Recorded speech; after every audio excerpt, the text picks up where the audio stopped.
Hello students. आज का हमारा टॉपिक है जीआईएस से संबंधित। इससे पहले वाले वीडियो में हमने बात की थी कि जीआईएस हम किसे कहते हैं, जीआईएस में कौन कौन से मुख्य कंपोनेंट्स होते हैं और जीआईएस का हम कहाँ इस्तेमाल कर सकते हैं।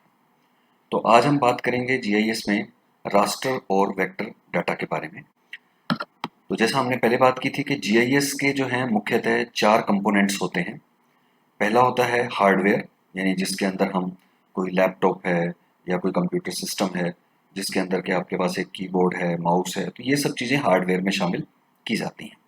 दूसरा होता है सॉफ्टवेयर, कि कोई भी कंप्यूटर सिस्टम को चलाने के लिए जैसे एक सॉफ्टवेयर की आवश्यकता पड़ती है, उसी प्रकार से जीआईएस के सिस्टम को चलाने के लिए भी एक जीआईएस का सॉफ्टवेयर उसमें होना ज़रूरी है। तीसरी चीज़ है आंकड़े, डेटा। ये डाटा हमें चाहे कहीं से भी प्राप्त हो, लेकिन इसके बिना आप जीआईएस की कोई भी गतिविधि नहीं कर सकते, क्योंकि हम जितनी भी मैपिंग करते हैं, कोई एनालिसिस करते हैं या आंकड़ों से कोई विश्लेषण करने की कोशिश करते हैं, कुछ भी करें, हम उसको बिना आंकड़ों के नहीं कर सकते। तो ये एक मुख्य कंपोनेंट कह सकते हैं आप जीआईएस का। चौथी चीज़ होती है वो होते हैं लोग, यानी कि यूज़र हैं। तो एक तो लिमिटेड यूज़र हैं, यानी कि जो बहुत थोड़े बहुत काम के लिए अपना इस्तेमाल करते हैं जीआईएस का। दूसरे होते हैं विशेषज्ञ, यानी जो इसके बारे में काफ़ी कुछ जानते हैं और इसकी उपयोगिता कहाँ कैसे करनी है उसके बारे में विशेषज्ञता रखते हैं, तो वो लोग भी उसमें शामिल रहते हैं। आज हम इन चारों कंपोनेंट्स में से एक के बारे में डिटेल में बात करेंगे और वो है आपके आंकड़े या डेटा। इसमें दो मुख्य कंपोनेंट होते हैं ज्योग्राफिकल डाटा के अंदर। एक होते हैं स्पेशियल डाटा, या हिंदी में हम उसे कहते हैं धरातलीय या स्थानिक आंकड़े, जिसका मतलब है कि जो लोकेशन से संबंधित है, यानी कि कौन सी चीज कहाँ पर स्थित है, वेयर इज इट, उसकी लोकेशन क्या है, इस चीज को ध्यान में रखते हुए जो आंकड़े एकत्र किए जाते हैं उन्हें हम लोग कहते हैं स्पेशियल डाटा या धरातलीय या स्थानिक आंकड़े। दूसरे होते हैं नॉन स्पेशियल डाटा, जिनको हम कहते हैं गैर स्थानिक या लाक्षणिक या गुण न्यास डाटा। इसमें जो है ये बताया जाता है कि उस जगह पे या किसी एक राज्य में या किसी एक देश में उसके अंदर क्या चीज़ है, जैसे कि एट्रीब्यूट्स क्या हैं, प्रॉपर्टीज क्या हैं, या व्हाट इज इन इट। जैसे कि अगर हम कहते हैं कि अम्बाला में अ, इस जनसंख्या का घनत्व इतना है, या एक पर्टिकुलर इस धर्म के इतने लोग रहते हैं, या इस कास्ट के इतने लोग रहते हैं, या इतने लोग पढ़े लिखे रहते हैं, तो ये जो कास्ट है, रिलीजन है, या लिटरेट पर्सन है, ये सारी चीज़ें हैं डेटा से रिलेटेड, जो नॉन स्पेशियल डेटा से रिलेटेड होती हैं, यानी कि जिसमें गुणों के बारे में बताया जाता है। जबकि जो पहले वाला था उसमें केवल हम स्थान के बारे में बात करते हैं, जैसे कि हमने ये कहा कि अम्बाला कहाँ स्थित है, तो लैटिट्यूड लॉन्गिट्यूड्स के साथ आपने उस डेटा को बताया, तो वो कहलाएगा आपका स्पेशियल डाटा। और जिसमें आप उसके अंदर क्या चीज़ है, यानी कि वहाँ रहने वाली पॉपुलेशन, वहाँ पे जो पॉपुलेशन है उसकी कास्ट क्या है, धर्म क्या है, या उनके अंदर कोई स्पेशलाइजेशन है तो उनके बारे में बात करना, तो उसे हम लोग कहते हैं नॉन स्पेशियल डाटा। पहले हम स्पेशियल डाटा को देख लेते हैं। यहाँ पर इनको स्थिति के अनुसार विश्लेषित किया जाता है, यानी कि वो किस शेप में है या किस टाइप के हैं उसके अनुसार से इनको मुख्यतः हम 3 तरीके से पढ़ते हैं। डॉट या बिंदु, दूसरा रेखा, तीसरा क्षेत्र। तो इसके अंदर जो है हम डिटेल थोड़ी सी मैं अगली स्लाइड में आपको दूंगा कि बिंदु में कौन कौन से डाटा आते हैं, रेखा में कौन से डाटा आते हैं और एरिया में कौन सा डाटा आता है। दूसरी तरफ अगर हम नॉन स्पेशियल डाटा की बात कर रहे हैं, तो जैसे मैंने बताया कि उसमें हम गुणों का वर्णन करते हैं, क्वालिटी का वर्णन करते हैं। जैसे कि किसी क्षेत्र की जनसंख्या की सामाजिक व्यवस्था के बारे में बताना, उसकी आर्थिक व्यवस्था के बारे में बताना, उसकी धार्मिक विशेषताओं के बताना, उनके पढ़े लिखे होने के बारे में बताना, मतलब ये सब चीज़ें जो उस एरिया के अंदर पाई जाती है, व्हाट इज इन इट, उसके बारे में बताती हैं, तो उसे हम कहते हैं नॉन स्पेशियल डाटा। दोनों प्रकार का डाटा जो है हमारे लिए काफ़ी उपयोगी होता है और दोनों प्रकार के डाटा को हम यूज़ करते हैं।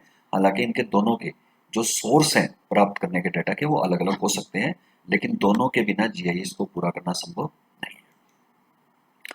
अब हम बात कर रहे हैं जीआईएस में स्थानिक आंकड़ों की। जैसे मैंने अभी बताया था कि ये 3 प्रकार के हैं, पॉइंट या बिंदु, लाइन या रेखा, और तीसरा है क्षेत्र या एरिया। पॉइंट डाटा हम उसे कहते हैं जो एक स्पेसिफिक पॉइंट के बारे में हमें जानकारी देता है, यानी कि जैसे हमने बताया कि ये स्कूल यहाँ पर स्थित है, इतने डिग्री लैटिट्यूड, इतने डिग्री लॉन्गिट्यूड के ऊपर, तो वो पॉइंट के बारे में, स्पेसिफिक पॉइंट के बारे में बात कर रहा है। वो किसी लंबे चौड़े एरिया की बात नहीं करता। एक बिंदु, एयरपोर्ट है, एक डॉट से हमने दिखा दिया, और उसकी हमने जो है लैटिट्यूड लॉन्गिट्यूड लिख दिए, तो दैट इज पॉइंट डाटा। तो कोई स्कूल, कोई बिल्डिंग, कोई पार्लियामेंट हाउस, कोई एयरपोर्ट, ये सब चीज़ें इसके अंदर जो आती हैं, कोई टावर, वो सब चीज़ें हम शामिल करते हैं पॉइंट डाटा में, जो स्पेसिफिकली एक बिंदु को बताता है। दूसरा जो स्पेशियल डाटा हो सकता है, यानी कि स्थानिक आंकड़ों की बात करें हम, उसमें दूसरी चीज़ जो हो सकती है वो होता है लाइन डाटा। लाइन डाटा का मतलब जिनका एक लीनियर पैटर्न पाया जाता है, जैसे कि सड़क की लंबाई, नदी की लंबाई, नहर की लंबाई, या किसी रेलवे लाइन की लंबाई। यानी कि ऐसे ऑब्जेक्ट जो लीनियर पैटर्न में पाए जाते हैं, तो उसको जब हम स्थान के हिसाब से बताते हैं कि ये इतना लंबा है, यहाँ से यहाँ तक फैला हुआ है, इस लैटिट्यूड से शुरू होकर के उस लैटिट्यूड तक जाता है, तो उस प्रकार का जो पूरा डाटा है जो लीनियर पैटर्न में है, उसे हम लोग कहते हैं लाइन। एग्जाम्पल मैंने जैसे बताया इसके कि कोई रिवर है, कोई स्ट्रीम्स हैं, कोई बाउंड्री वॉल्स हैं, कोई रोड्स हैं, जो लीनियर पैटर्न में है, वो सब लाइन डाटा में शामिल की जाती है। तीसरा हमारा जो मुख्य डाटा होता है जो कि स्पेशियल डाटा में शामिल करते हैं, वो होता है एरिया। एरिया का मतलब है कि एक बिंदु ना होकर के उसमें हम एक क्षेत्र के बारे में बात करते हैं, जो कि कुछ स्क्वायर किलोमीटर हो सकता है, कुछ स्क्वायर माइल्स हो सकता है, या कुछ बड़ा एरिया हो सकता है। तो जब हम एरिया की बात करते हैं तो वो बिंदु की तुलना में ज़्यादा बड़े एरिया को कवर करता है, इसलिए उसको एरिया का नाम दिया जाता है। इसे हम पॉलीगन से दिखा सकते हैं, इसे हम सर्कल से दिखा सकते हैं, तो ट्रायंगल से दिखा सकते हैं, मतलब जिसका कुछ एरिया बनता हो मेकअप बनता हो, उसको कह सकते हैं। इसमें क्या क्या चीज़ दिखा सकते हैं? इसमें हम दिखा सकते हैं जैसे कि कोई फॉरेस्ट एरिया कहाँ पर है, तो एरिया फॉरेस्ट एक पेड़ से तो होता नहीं। फॉरेस्ट का मतलब है कि लंबे चौड़े एरिया में कुछ पेड़ लगे हुए होंगे, तभी हम उसको फॉरेस्ट कहते हैं। तो फॉरेस्ट का कितना एरिया है, तो उसे हम कहेंगे। कोई वाटर बॉडी है जैसे तालाब है, तो उसका एक एरिया होगा, एक बिंदु पर पानी नहीं हो सकता। ठीक है, सॉइल के बारे में बात करते हैं कि इस पर्टिकुलर टाइप की सॉइल कितने एरिया में पाई जाती है। तो ये कुछ चीज़ें हैं जो एरिया में पाई जाती हैं, एक बिंदु पर नहीं पाई जाती, उसे हम लोग डाटा को कहते हैं एरिया रिलेटेड डाटा। ये तीनों टाइप जो है ये किसकी है? स्थानिक आंकड़ों की है, यानी कि स्पेशियल डाटा से रिलेटेड है। ठीक है, अब ये यहाँ पर थोड़ा डायग्राम की मदद से भी दिखाया गया है। जैसे स्कूल है, अब स्कूल एक पॉइंट है, तो स्कूल का हम इसको कहेंगे पॉइंट डाटा। कोई कैनाल है, कैनाल एक लीनियर पैटर्न में है, तो इसको हम कहेंगे लाइन डाटा। रोड है, ये भी एक लीनियर पैटर्न में है, इसको भी हम कहेंगे लाइन डाटा। लेकिन ये पॉन्ड है, जो एरिया रखा है, देखिए इसकी बाउंड्री वाल है पूरे कंप्लीट, तो इसको हम लोग कहते हैं एरिया वाला डाटा। फॉरेस्ट है, ये भी एरिया है। अब इधर एयरपोर्ट देखिए, ये एक पॉइंट डाटा है या बिंदु डाटा। तो ये अलग अलग एग्जाम्पल के जरिए आपको बताने की कोशिश की है कि हम अगर स्पेशियल डाटा की बात करते हैं जो कि स्थान से रिलेटेड होता है, तो उसमें हम तीन प्रकार के डाटा शामिल करते हैं, पॉइंट्स का, लाइन का या एरिया का।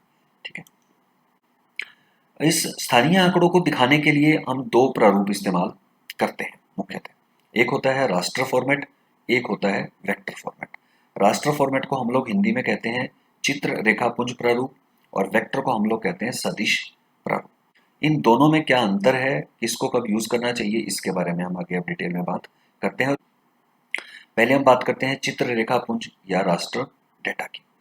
ये एक प्रकार का डिजिटल फॉर्मेट होता है जिसके अंदर हम कोई भी जानकारी जो है वो एक पिक्सल के रूप में दिखाते हैं। इस पिक्सल हम इसे कहते हैं, देखिए ये रहा, ये पिक्सल है, यानी कि इसके अंदर स्क्वायर बॉक्सेस से बने हुए होते हैं, जिसके अंदर ये लाइनें जो है कॉलम की होती हैं, ऐसे वाली, और ऐसे ऊपर से नीचे की तरफ जो लाइन है इनको रो कहते हैं। और इन रो और कॉलम के बीच के अंदर जो स्पेस बनता है इसको हम लोग कहते हैं पिक्सल। ठीक है, तो कॉलम्स और रो का एक जाल होता है इसमें, और उसके अंदर एक डाटा होता है, और उस डाटा को हम एक वैल्यू देते हैं, मान देते हैं कि ये एरिया कौन सी पर्टिकुलर स्पेसिफिक कोई आपकी जो करेक्टरिस्टिक्स है उसको रिप्रेजेंट करता है। तो उस करेक्टरिस्टिक्स को एक हम नंबर दे देते हैं, जिसको हम कहते हैं डीएन वैल्यू देना, वो डीएन वैल्यू देते हैं। ये कितनी वैल्यू कहाँ से कहाँ तक वेरी करेगी, ये इस बात पे डिपेंड करता है कि आपने कौन से कितने रेडियोमेट्रिक का डाटा जो है इसके अंदर यूज किया है। जैसे 2 की पावर 8 का डाटा यूज किया है, तो उसको हम कहेंगे कि ये 2 की पावर 8 रेडियोमेट्रिक पे हमने यूज किया है। तो इसमें क्या होगा कि 2 की पावर 8 का मतलब हो गया 2 को आप 2 गुना में 2 गुना में 2 ऐसे करके 8 बार मल्टीप्लाई करेंगे, और उससे जो वैल्यू आएगी वो आएगी 256। तो इसके अंदर अगर आपने ये वाला मीट्रिक यूज किया है, तो इसका मतलब है कि इन बॉक्सेस के अंदर किसी भी चीज को दिखाने के लिए 255 तक की हम कोई भी फिगर इसमें यूज कर सकते हैं। 0 से लेकर 255 क्यों हुआ? वैसे टोटल वैल्यू जो है 256 तक होनी चाहिए थी, लेकिन चूंकि 0 को भी हम एक वैल्यू मानते हैं, तो वो इसलिए 255 तक ही काउंट करते हैं। तो किसी की वैल्यू 135 होगी, किसी की 132 होगी, वो उसकी करेक्टरिस्टिक्स के अनुसार वो वैल्यू निर्धारित की जाती है। तो प्रत्येक पिक्सल को एक वैल्यू दी जाती है, एक मान दिया जाता है जिसे हम लोग कहते हैं DN वैल्यू, ठीक है, डिजिटल नंबर वैल्यू। तो उसके बिना आप इसका कोई महत्व नहीं होता। तो इस प्रकार से जो डाटा बन के आता है इसे हम डिजिटल डाटा भी कहते हैं। और ये रास्टर फॉर्मेट है एक, जिसके अंदर के ज़्यादातर जो आपको सैटेलाइट से डाटा मिलता है वो लगभग इसी फॉर्मेट के अंदर रहता है। ये भी इसी प्रकार का रास्टर फॉर्मेट का ये दिखा रखा है कि जैसे देखिए इसमें ये वाला कलर दिखाना है तो इसको जिसमें भी बॉक्स में ये वाला कलर है तो वो एक वैल्यू को रिप्रेजेंट करते हैं। जिनमें ये वाला कलर दिखाना था ये दो को रिप्रेजेंट करते हैं। जिनमें ये कलर दिखाना था ये चार वैल्यू को रिप्रेजेंट करते हैं। जिसको ये करना था ये पाँच, यानी कि ये इनकी वैल्यूज को शो कर दिया गया। इसमें वैल्यू जो है वो एक से लेकर के पाँच छः तक है। तो ये एक अलग रेडियोमेट्रिक के ऊपर काम कर रहा है। लेकिन बॉक्सेज जो है ठीक वैसे ही बने हुए हैं, सिर्फ वैल्यूज कम या ज़्यादा हो सकती है। तो इसे हम लोग कहते हैं रास्टर फॉर्मेट। दूसरा जो हमारा होता है वो होता है वेक्टर फॉर्मेट। ये एक प्रकार का हमारा एक क्लासिकल मेथड है, यानी कि जो पुराने समय से हम इस्तेमाल कर रहे हैं, डिजिटल नहीं होता ये।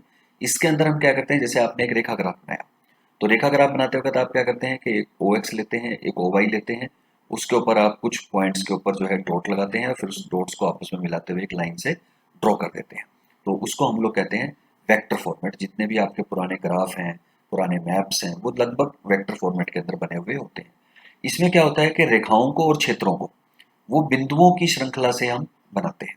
जैसे मैंने अभी बताया कि एक सिंपल लाइन ग्राफ है, उसमें हम पहले क्या करेंगे, डॉट्स लगाएंगे कुछ और उन डॉट्स को फिर एक लाइन के जरिए मिला देंगे तो वो एक श्रृंखला बन जाएगी। तो उसको हम लोग कहेंगे वेक्टर फॉर्मेट। यानी कि हम ग्रिड नहीं होती इसमें कोई DN वैल्यू नहीं होती, कोई पिक्सल्स नहीं होते। और इसी तरीके से एरिया को दिखाने के लिए भी हम बाउंड्री वाल को बनाने के लिए क्या करेंगे, उसके बाहर की तरफ हम कुछ छोटे छोटे डॉट लगाएंगे और उनको फिर एक लाइन से मिला देंगे, जैसा कि हम कंटूर के केस में करते हैं। ये कंटूर में हम क्या करते हैं कि समुद्र तल से समान ऊंचाई वाले क्षेत्रों को मिलाने वाले कुछ बिंदु लगा लेते हैं और उन बिंदुओं को फिर आपस में मिला देते हैं, तो उसे हम लोग कहते हैं समोच्च रेखा। तो वो भी वेक्टर फॉर्मेट का एक तरीका है। इसमें दिखाए जाने वाले तत्व की रेखाएं और क्षेत्र जितना अधिक जटिल होगा उन्हें उतने ही ज्यादा बिंदुओं की आवश्यकता होगी। ये हमने पहले भी देखा है कि मान लीजिए बहुत कुछ स्ट्रेट लाइंस हैं तो उसमें कम बिंदु में भी आपका काम चल जाता है, क्योंकि बहुत कम उसमें मोड़ है या कर्व्स है। लेकिन अगर कोई टेम्परेचर में बहुत ज़्यादा अप डाउन होते हैं तो हमें बहुत ज़्यादा बिंदु लगा लगा के उस लाइनों को मिलाना पड़ता है, क्योंकि उसके अंदर जो है वेरिएशन बहुत ज़्यादा है। तो कोई भी क्षेत्र या रेखा जो जितना कॉम्प्लिकेटेड एरिया होगा उसके लिए हमें उतने ही ज़्यादा बिंदु इस्तेमाल करने पड़ेंगे, तभी हम उसको ठीक ठाक दिखा पाएंगे। अगर हम कम या ज़्यादा बिंदु करते हैं तो उसकी जो संरचना है या जो उसका शेप बन करके आएगी वो अच्छी नहीं बनेगी। आवश्यकता से कम बिंदु चुनने पर विभिन्न तत्वों की आकृति और आकार उसका बिगड़ जाएगा, क्योंकि अगर आपने मान लीजिए चार बिंदु की आवश्यकता थी लेकिन आपने तीन ही बिंदु लगाए तो नेचुरल है कि आपने जो कर्व बना रहे थे वो उतनी अच्छी शेप आपकी नहीं आएगी। और आवश्यकता से अधिक बिंदु अगर आप चुन देते हैं तो फिर आपको सारे बिंदु बिंदु ही नजर आने शुरू हो जाते हैं, यानी कि लाइन की जो कर्व है वो आपको पूरी तरह से दिखाई नहीं देती। तो फिर उसको, और बहुत ज़्यादा बिंदु अगर हो जाएंगे तो आप उसको कंप्यूटर में जब सेव करेंगे तो आपका उतना ही डाटा भी ज़्यादा हो जाएगा। तो जो वेक्टर फॉर्मेट है वो हमारा क्लासिकल मेथड है एक प्रकार से, जो हम लाइन ग्राफ बनाने के लिए इस्तेमाल करते हैं, मैपिंग के लिए दौरान इस्तेमाल करते हैं, कंटूर्स बनाने के लिए इस्तेमाल करते हैं। उसमें कोई पिक्सल नहीं होते, उसमें कोई ग्रिड्स नहीं होती, तो उसको हम लोग कहते हैं वेक्टर फॉर्मेट। हमारा पुराना जितना भी डाटा 1980 के दशक से पहले की बात करें या वर्तमान में भी हम बहुत सारी जगह पे अभी भी वेक्टर फॉर्मेट का इस्तेमाल करते हैं। अब ये जैसे देखिए ये सिंपल लाइन ग्राफ है। अब इसको अगर आप पिक्सल की मदद से बनाते तो ये शेप इतनी स्मूथ नहीं बनती। इसमें यहाँ पर आपको डब्बे डब्बे से दिखाई देते हैं, जो मैं अगले स्लाइड में आपको दिखा भी दूंगा। लेकिन अगर आपने बिल्कुल फ्री हैंड से कुछ डॉट्स लगाए और उसके ऊपर ऐसे करके आपने इसको मिला दिया तो ये बन गई आपकी एक प्रकार से वेक्टर फॉर्मेट। अब ये देखिए, अब इसके अंदर क्या है कि ये एक एरिया है, ये वाला, ये देखिए बाउंड्री वाल। अब इसके अंदर स्मूथनेस है, देखिए कर्व्स के अंदर। लेकिन यहाँ क्या है कि ये एरिया यहाँ पर ऐसा होना चाहिए था, लेकिन ऐसे की वजह हो कैसा रहा है, रास्टर फॉर्मेट में ये डब्बे डब्बे बन रहे हैं। कर्व तो है ही नहीं इसमें, देखिए। तो वो जब तक कर्व्स नहीं आती तब तक हमें नेचुरल फीलिंग नहीं आती। तो रास्टर फॉर्मेट जो है वो डिजिटली तो फिट है, उसको स्टोर करना भी इजी होता है। ज़्यादातर डाटा आजकल जो सेटेलाइट से मिलता है वो इसी फॉर्मेट में मिलता है, ये ठीक है। लेकिन जो उसमें एक नेचुरल लुक होती है वो इसमें थोड़ी सी मिसिंग होती है रास्टर फॉर्मेट में। अब यहाँ पर देखिए, अब इसमें क्या है कि अगर आपने नीचे वाला रास्टर फॉर्मेट है, ऊपर वाला वेक्टर फॉर्मेट है, अगर आपको कोई डॉट दिखाना था तो वेक्टर फॉर्मेट में आप डॉट को एक पेन से सीधा डॉट लगा दिया। यहाँ पर पूरा पिक्सल लेना पड़ेगा आपको, ये पूरा पिक्सल चौकोर बनेगा, डॉट गोल बनेगा ही नहीं, क्योंकि इसमें गोल शेप का कोई प्रोविजन ही नहीं है। इसी प्रकार से आप लाइन मैप बनाते हैं, तो अब इसमें देखिए आपने डॉट लगाए वेक्टर फॉर्मेट में और आपने उनको फ्री हैंड से या फुटे की मदद से मिला दिया, तो एक नेचुरल सी शेप आ गई। लेकिन यहाँ क्या हो रहा है कि आपको ये पॉइंट से यहाँ पॉइंट तक जाने के लिए आपको 2 डब्बे यूज़ करने पड़ रहे हैं, फिर 2 डब्बे, फिर ये। तो मतलब इसके अंदर जो इर्रेगुलरिटी है वो काफ़ी ज़्यादा आपके सामने दिखाई दे रही है। खास तौर पे अगर लीनियर पैटर्न को आप यूज़ कर रहे हैं, तो उसके अंदर आपको जो है वो एक नेचुरल फॉर्म होनी चाहिए किसी डाटा की, वो बिल्कुल भी रास्टर फॉर्मेट में अवेलेबल नहीं होती। लेकिन जो वेक्टर फॉर्मेट है वो आपका इसमें बेहतरीन होता है, लेकिन रास्टर फॉर्मेट में ये रेगुलरिटी आपको दिखाई नहीं देती। ऐसे ही एरिया देखिए आप, एरिया में क्या होगा कि इसमें आपने इस तरीके से बिंदु बिंदु लगाए और उनको आपस में मिला दिया, तो ये आपका बन गया एरिया। लेकिन यहाँ पर एरिया देखिए कैसा दिखाई दे रहा है, ये आपके बॉक्सेस दिखाई दे रहे हैं, नेचुरल लुक तो है ही नहीं। तो दोनों में थोड़ा सा ड्रॉ करने में ये एक फर्क आपको स्पष्ट दिखाई देगा। इसी तरीके से अब ये देखिए कि ये रियल वर्ल्ड है, यानी कि यहाँ पानी है, यहाँ पर एक कोई स्ट्रीम है, यहाँ पर वन का इलाका कुछ दिखा रखा है घास का, तो ये एक नेचुरल वर्ल्ड है। यहाँ पर अगर आप वेक्टर से दिखाएंगे तो ये काफ़ी हद तक मिलता जुलता ही आपकी जैसी शेप है वैसे ही दिखा देगा। लेकिन जब आप रास्टर फॉर्मेट में जाएंगे तो देखिए बॉक्सेस बन गए, ये लाइन भी जो सीधी जा रही थी यहाँ पे देखिए ये लाइन सीधी थी, यहाँ पर ये डब्बे डब्बे बन गए। तो इसका मतलब है कि ये किसी भी चीज़ को पिक्सल से दिखाता है, और पिक्सल जो है वो स्क्वायर ही होते हैं, तो इसलिए उतनी नेचुरल लुक इसके अंदर दिखाई नहीं देती। अब बात करते हैं कि रास्टर फॉर्मेट जो कि डिजिटल फॉर्मेट होता है, पिक्सल्स में काम करता है, उसके फायदे क्या है। सबसे पहली बात है कि इसे समझना और कार्यान्वित करना आसान होता है। कैसे आसान और कार्यान्वित करना है, क्योंकि इसमें काफ़ी सारे काम कंप्यूटर अपने आप कर देता है, क्योंकि कंप्यूटर भी डिजिट्स के ऊपर काम करता है, और उसको अगर ये डिजिटल डाटा मिलता है तो वो उसको और ज़्यादा आसानी से उस काम को कर सकता है। आप उसे कहेंगे कि इस वैल्यू से ज़्यादा वाली जो एरिया है उसको अलग कर दो, तो वो तुरंत उस वैल्यू से, कि 5 से ज़्यादा जिसकी भी वैल्यू है उनको अलग दिखाना है हमें, तो वो तुरंत आपको जिनकी भी वैल्यू 5 से ज़्यादा है एक तरफ से एकदम से अलग करके अलग किसी जगह पे दिखा देगा। तो उसको कंप्यूटर को काम करने में भी उसमें कम दिक्कत होती है, और उसमें अगर कोई आप कमांड देते हैं तो वो जल्दी से इम्प्लीमेंट हो जाती है। दूसरा है कि प्रत्येक सेल का अपना गुण होने के कारण दिखने में एक जैसे लक्षणों को प्रदर्शित करने में सहायक।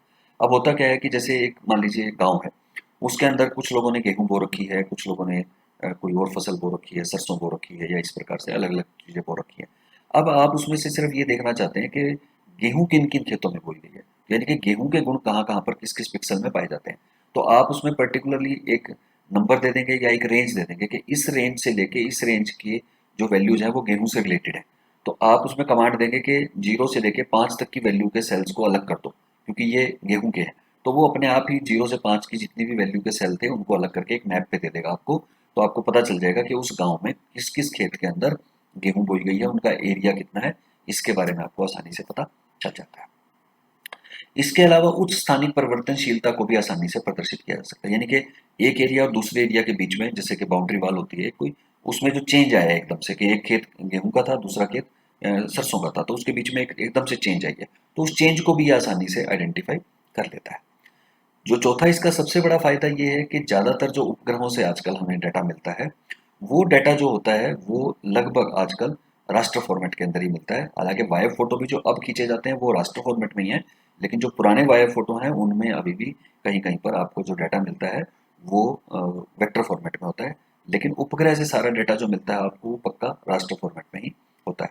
तो उस आंकड़े को फिर आपको ज़्यादा चेंज करने की जरूरत नहीं पड़ती। जीआईएस में आप सैटेलाइट से डायरेक्ट डाटा मिला और आपने कंप्यूटर में डाल दिया, कंप्यूटर उस लैंग्वेज को समझता है क्योंकि उसी पे वो काम कर रहा है। तो उपग्रह से डाटा हमें ज़्यादातर प्राप्त होता है चूंकि जीआईएस का, इसलिए उसमें ये काम करने में इसकी उपयोगिता बढ़ जाती है। इसके अलावा आजकल हम जितने भी कोई प्रिंटर पे कोई प्रिंट निकालते हैं, तो कभी आप प्रिंट निकालते हैं एक पेज का, आप उस प्रिंट को बाद में लेंस की मदद से या उसको बड़ा जूम करके देखेंगे तो आप पाएंगे कि उसके अंदर भी छोटे छोटे बॉक्सेस बने हुए हैं। लेकिन वो बॉक्सेस चूंकि बहुत छोटे होते हैं तो वो बिल्कुल सिंपल आंखों से हमें दिखाई नहीं देते, लेकिन जैसे ही हम जूम करते हैं तो वो बॉक्सेस आपको दिखने शुरू हो जाते हैं। इसी तरीके से आप स्कैनर से कोई चीज़ करते हैं, कोई स्कैन चीज़ करते हैं, तो वो भी आपकी किस फॉर्मेट में होती है, रास्टर फॉर्मेट के अंदर सेव होती है। अब इसकी दिक्कतें क्या है रास्टर फॉर्मेट की, जब इसमें इतनी अच्छाइयाँ हैं तो दिक्कत क्या है, क्यों यूज़ करने में हमें कुछ समस्या आती है। तो सबसे पहली बात तो ये होती है कि इसमें सबसे इंपॉर्टेंट चीज़ होती है पिक्सल या सेल। अगर आपके पिक्सल या सेल का साइज काफी बड़ा है, कि मान लीजिए 1 बाय 1 किलोमीटर का एक पिक्सल है, मान लीजिए, कागज पर नहीं बात कर रहा मैं, एरिया की, अर्थ की बात कर रहा हूँ। अर्थ पे अगर आपका सैटेलाइट आपको जो पिक्सल पे डाटा प्रोवाइड करा रहा है वो 1 बाय 1 किलोमीटर का है, तो 1 बाय 1 किलोमीटर के अंदर क्या होगा कि अगर तो वो वनों का क्षेत्र है तो कोई खास फर्क नहीं पड़ता क्योंकि उसमें सारे में ही पेड़ ही पेड़ है। लेकिन मान लीजिए कि आप सिटी में हैं और 1 बाय 1 किलोमीटर के अंदर एक सिटी में उसमें पार्क भी होंगे, उसमें सड़कें भी होंगी, उसमें रेजिडेंसीज भी होंगे, उनको सबको अलग अलग नहीं दिखाएगा, क्योंकि इसमें यही सबसे बड़ी दिक्कत है कि एक सेल में एक ही करेक्टरिस्टिक्स को वो दिखा सकता है। तो वो एक करेक्टरिस्टिक दिखाने का मतलब या तो वो सारे एरिया को आपका जो है पार्क दिखा देगा, या वो सारे एरिया को सड़क दिखा देगा, या वो सारे एरिया को रेजिडेंस दिखाएगा। एक ही सेल के अंदर तीन अलग अलग चीजों को वो नहीं दिखा सकता। तो इस वजह से अगर आपके सेल का साइज काफी बड़ा है, जैसे मैंने इस केस में बताया कि 1/1 किलोमीटर है, तो शहर के अंदर अगर 1/1 किलोमीटर का स्क्वायर का आप एरिया लोगे तो उसमें एक जैसी फीचर नहीं मिलती सारे में, उसमें बहुत सारी वेरिएशन होगी।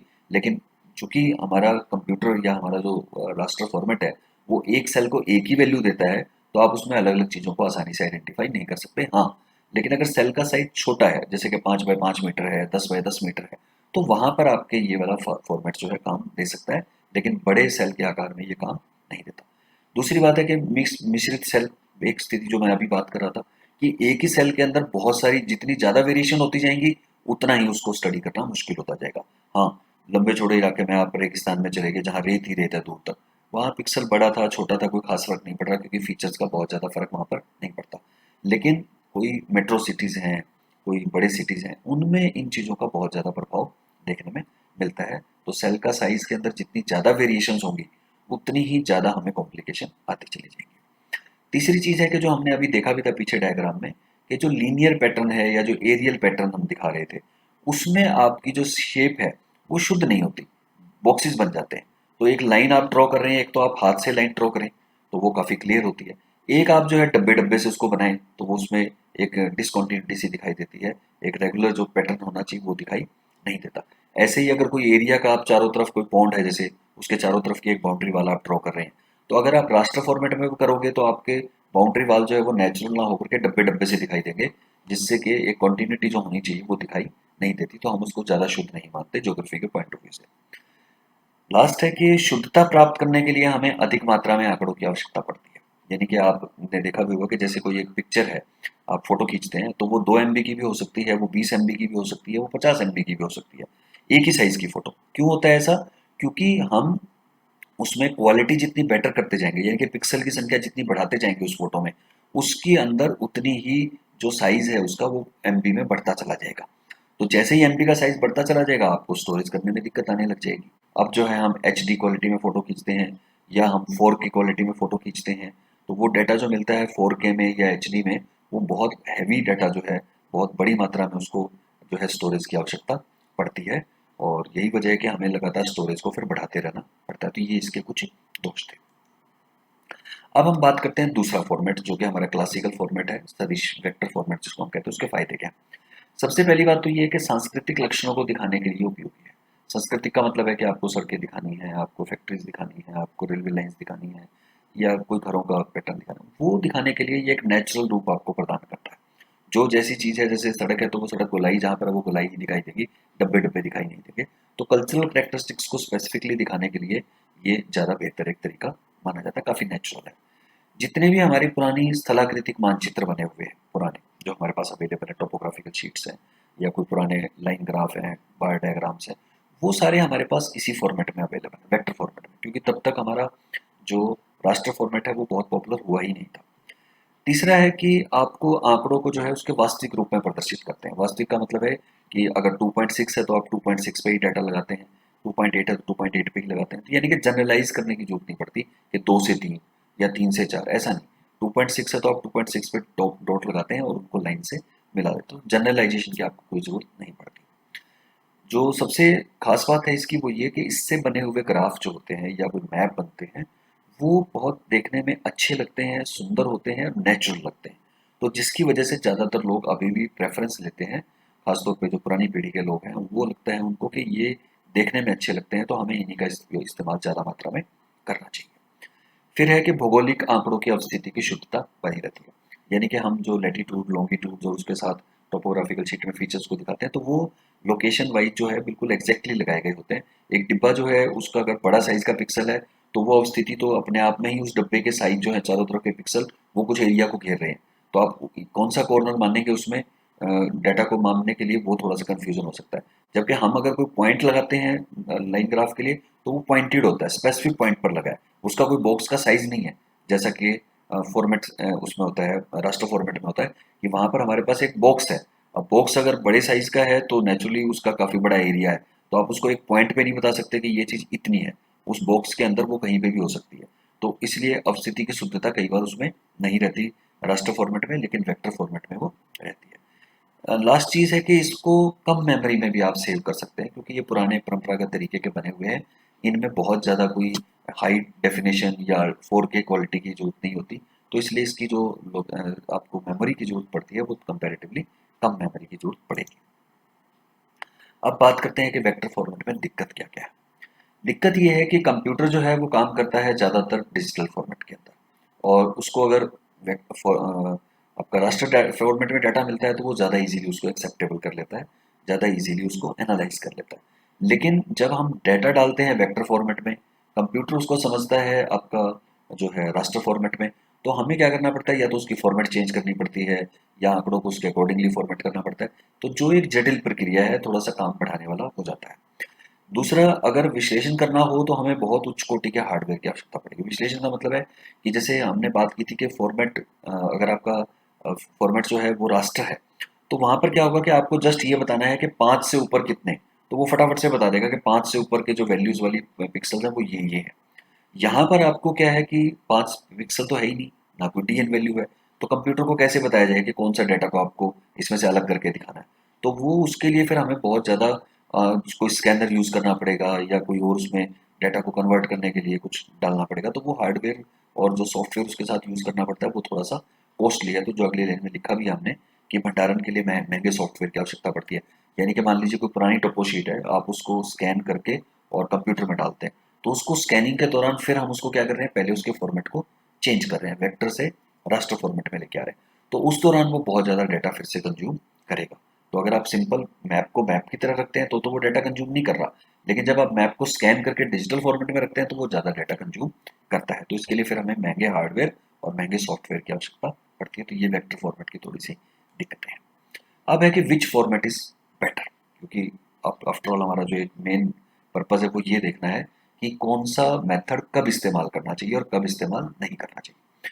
तो इसमें हम अलग अलग कंपेयर करते हैं। जैसे रास्टर डाटा जो है वो तब इस्तेमाल करने में बेहतर है जब आपके पास ज़्यादातर आंकड़े जो हैं वो या तो एरियल फोटोग्राफ से मिल रहे हैं या आपको सैटेलाइट से डाटा मिल रहा है। तो तब उस केस के अंदर हमें रास्टर फॉर्मेट डाटा को यूज़ करना चाहिए, क्योंकि उनसे जो डाटा आपको प्राप्त होता है वो होता ही डिजिटल है, या वो अवेलेबल ही हमें रास्टर फॉर्मेट में होता है, तो वो ईजीली है।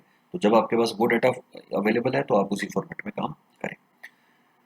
दूसरी चीज़ है कि जब लागत को कम करना जरूरी हो। लागत का मतलब है कि एक बार सैटेलाइट को छोड़ने में या डाटा को प्राप्त करने में, स्कैनर्स वगैरह को लगाने में कॉस्ट आपकी ज़्यादा आएगी, लेकिन उसके बाद जब वो डाटा एक बार देना शुरू कर देता है तो फिर उसकी कॉस्ट जो पर यूनिट है वो काफ़ी हद तक कम हो जाती है, और उसको कोई कन्वर्ट करने की भी जरूरत नहीं होती। तो वो हमारा जो है इफेक्टिव हो जाता है कॉस्ट के हिसाब से।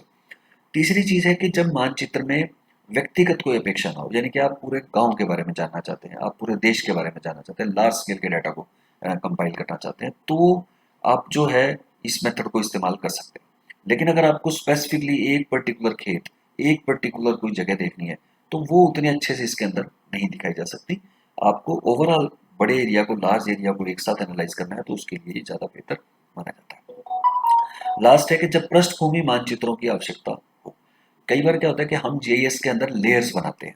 जैसे कि एक लेयर के अंदर हमने सॉइल दिखा दी, दूसरे लेयर के अंदर जो है हमने वहाँ पर रिवर्स दिखा दी, तीसरे लेयर के अंदर जो है हमने वेल्स दिखा दिए, चौथी लेयर्स में हमने रोड्स दिखा दी। तो उन लेयर्स को एक के ऊपर एक रख सकते हैं, कभी भी रख सकते हैं और कभी भी हटा सकते हैं। तो वो तभी पॉसिबल होता है जब हम डाटा को रास्टर फॉर्मेट में रखते हैं।